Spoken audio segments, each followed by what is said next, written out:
कहने लगी तुम चिंता मत करो, जब तक कन्हैया साथ में है तुम्हें चिंता करने की कोई आवश्यकता नहीं है।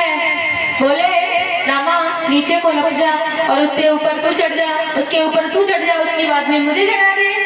आज दोनों जब भगवान कन्हैया ने ये सारी बात बताई महाराज, वही किया वालों ने वैसे ही चढ़ गए हैं सभी।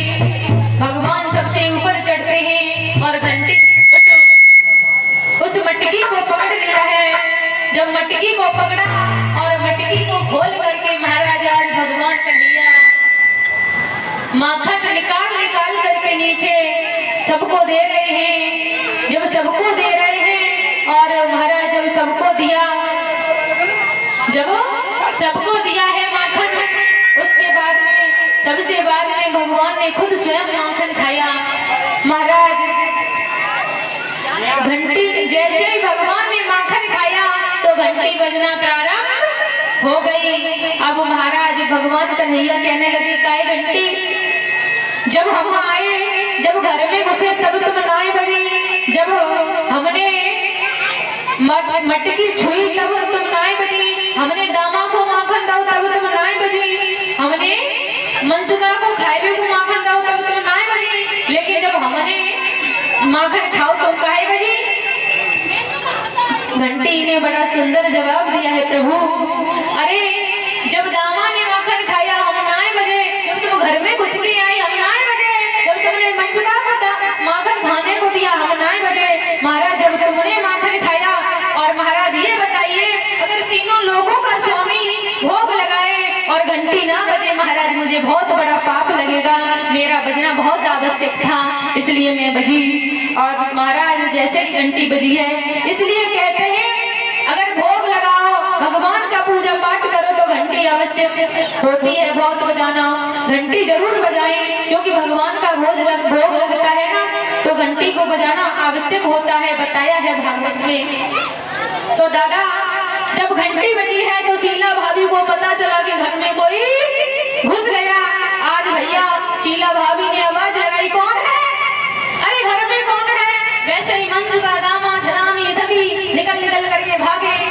आज जैसे ही निकल के भागे हैं भगवान कन्हैया ऊपर लटके रह गए। महाराज नीचे नीचे से सब निकल करके चले गए, भगवान कन्हैया यूं मटकी पकड़े लटके।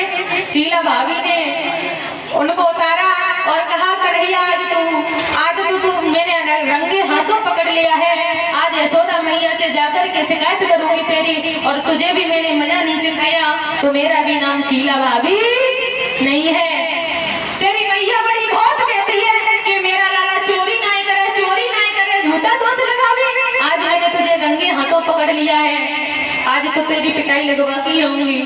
आज भैया आज भगवान कन्हैया का हाथ पकड़ करके जब वो गोपी चली है दादा, तो भगवान कन्हैया कहने लगी अरे भाभी जब बता हमारे पिताजी तेरे कौन लगे, हमारे नंद बाबा तेरे कौन लगे। बोले हमारे ससुर लगे, और कौन लगे।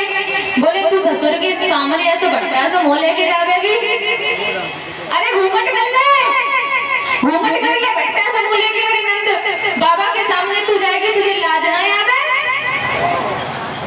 गोपी कहने लगी अरे इतना नादान, इतना छोटा सा बच्चा इतनी बड़ी बड़ी बातें करता है, इतना ज्ञानी है। आज गोपी ने महाराज घूंघट किया है, 1.5 हाथ का घूंघट करके जब भगवान कन्हैया का हाथ पकड़ करके चली है, जब भगवान कन्हैया का हाथ पकड़ करके चली है तो रास्ते में महाराज उनके पति मिल गए। बोले भगवान कन्हैया कहने लगे ये आओ, जब बुलाओ है। बोले कहाँ जा रहे। बोले जी हम विवाह करवाए भी के लगा जा रहे, वो हम करना रहे जो जबरदस्ती बुलाए के ले जा रहे। बोले तुम करोगे। बोले तो हाँ दो तो भगवान कन्हैया बोले भाभी हमारे जहाँ हाथ पी रहे भी लग गई है, तू चल लो हाथ पकड़ ले। अब जैसे ही जब बात कही महाराज भगवान गोपी नहीं समझ पाई तो उसने अपने पति का हाथ पकड़ा दिया। भगवान कन्हैया ने उसके ही पति का हाथ उसको पकड़ा दिया और अपन दूसरे मार्ग से होकर के यशोदा मैया के पास में पहुंचे। और भगवान कन्हैया मैया के पास में बैठे और सोचने लगे, मैया से बोले मैया देख लियो आज हम कहूँ गए तो ना मैया बोली ना बेटा तुम कहूँ ना गए। बोले भैया देख लियो तो आज कोई न कोई गोपी जरूर शिकायत लेके आ रही हो भाई हमारे बारे में। बोली हाँ लाला देख भाई। उसी समय महाराज जब वो गोपी अपने पति का हाथ पकड़ करके जब मैया यशोदा के पास में पहुंची, बोली अरे यशोदा मैया जरा बाहर निकल के आ। बोली क्या हो गया? यशोदा मैया बोली क्या हो गया, क्यों चिल्ला रही है हमारे द्वार पे खड़े होकर के, क्यों चिल्ला रही है? मैया यशोदा निकल करके आई तो गोपी कहने लगी मैया तुम बड़ी बातें करते थे कि हमारे कन्हैया चोरी ना करे, चोरी ना करे।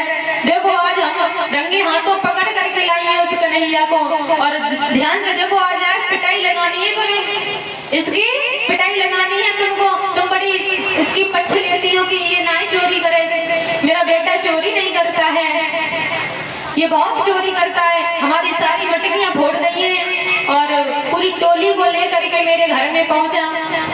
अब मैया को हंसी आ रही, बोली अपने पति को लेके आई और हमारे लल्ला को दोष लगा रही। बोली अरे गोपी तुझे पता भी है तू किसका हाथ पकड़े? बोली किसका? कन्हैया का है और किसका है? तो बोले अपना घूंघट उगार के देख न जरा। अरे घूंघट खोल करके देख, अपने पति का हाथ पकड़ करके आई है और कह रही है मेरा कन्हैया, तेरा कन्हैया लेकर के आई हूँ। हमें झूठा दोष लगा रही है, मेरा कन्हैया अंदर बैठा है, तू कह रही है कि मेरा लाला तेरे घर चोरी करने गया। जैसे ही घूंघट खोल के देखो है कोई मौजूद, तुम कहाँ से चले आए?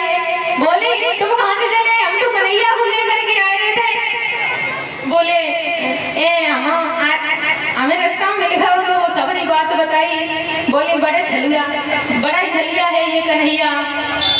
अब गोपी कुछ नहीं बोल पाई, कह रही है कन्हैया तो बाद में बताएंगे, अब तो तू बच गो मैं आता ना, अब तो बाद में सूझेंगे, अब तो अंटा पे चढ़ेगा नहीं, अगली बार मैं तब देखूंगी तुझे। आज बुलबुल आती जा रही है गोपी, सोच रही है आज भी बच गया ये कन्हैया। इस प्रकार से भगवान ने बड़ी तमाम प्रकार की लीलाएं की हैं। बोलिए बाल कृष्ण भगवान की जय। आइए एक तालियों के साथ में भजन बोलेंगे।